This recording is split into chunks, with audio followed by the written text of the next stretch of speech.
Donors are always wondering where their donations went and how charities use them, so we decided here at Canada Helps to find out. Join me today as I visit a charity and find out how they use your donations.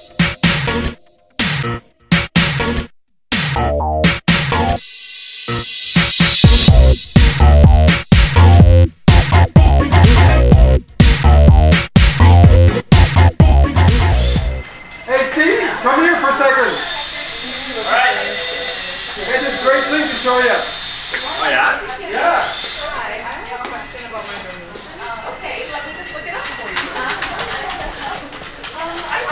It's like a daycare in here. What? It is a daycare in here.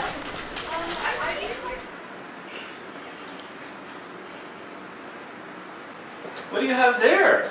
What's that? Oh, another Where Did It Go? Hope's Home in Regina. Thank you. Let's see what we've got. Hi, it's Owen with Canada Helps and Van in Regina, Saskatchewan, where I'm off to see Hope's Home.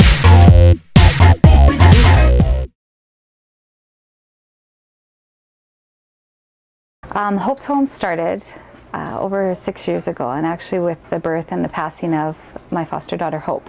And Hope was a girl that was born with spina bifida who spent all of her life in the hospital. Because of her diagnosis and prognosis, she had to live her days on and off life support. And as a foster mom, I was really excited, and with a background in nursing, having the opportunity to take Hope home.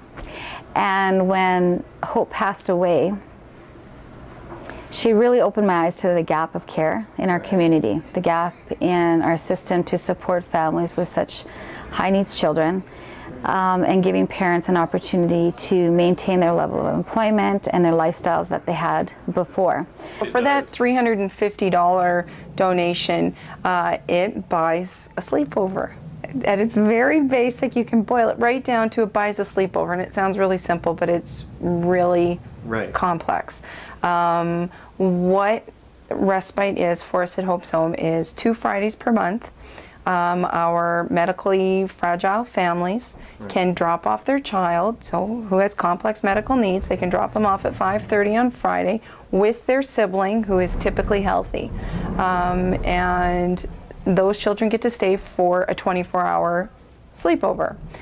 And they get the nursing care, the education, they get the developmental assistance that they might need, they get programming, they're going bowling, they're going to the movies, they're going swimming. I mean, they're having more fun, I think, than sometimes they would at home, because parents are exhausted from a full week of work, taking on the challenges of looking after their child, and then coming home and saying, now I got to do everything I've got to do on a weekend that any other family would do, plus look after all this.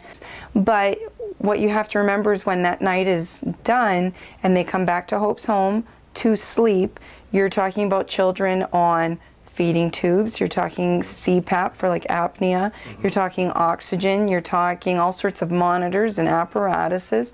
Who's going to do that? Because I know, again, from personal experience, we're talking about parents who have to be up sometimes, not 1 or 2 times a night to check on their child or their sleeping baby.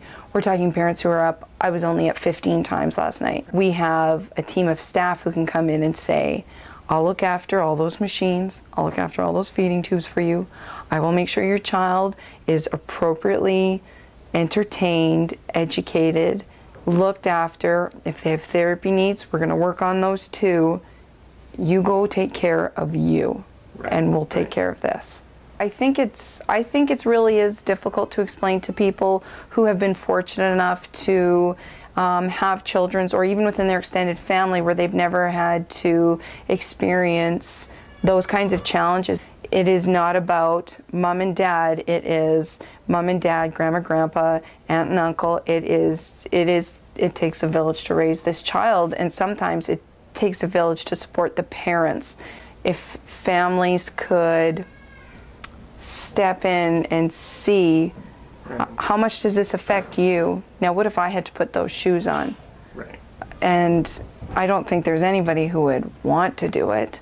But it's amazing to me when you actually see our families, that those parents come in with a smile for their kids. They see their child, you know, toddle over to them, and they were never going to walk. Get used to it. Your child's not going to walk, and they come over and walk and talk and hi, mommy, and you know, that's priceless. So. We have 2 children that are considered, you know, palliative care right now, and they're 2 years old, you know, and just imagine the impact on the families and how to support the families now because they're not able to come.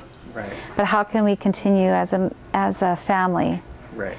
to continue to support their family through such a difficult process? And we've been able to do that with many of our kids, you know, and you don't know. Yeah. And then all of a sudden you get the call and they say, you know, they're not coming back. This is what's happened. They have cancer. And I love how I don't have to say anything, my staff. They just come together and they line up the visits at the hospital. They make sure they're never alone, you know, and on top of that do their own job here and provide the care here. So it's pretty special. They're all miracles, and you're really glad to be a part of it every day. And some days you leave in tears, and there's some days you think, I don't think I can come back tomorrow, and you do because you love it. So I don't know. Thank you to everybody who helps us. That's all. Thanks for joining me to find out where to go.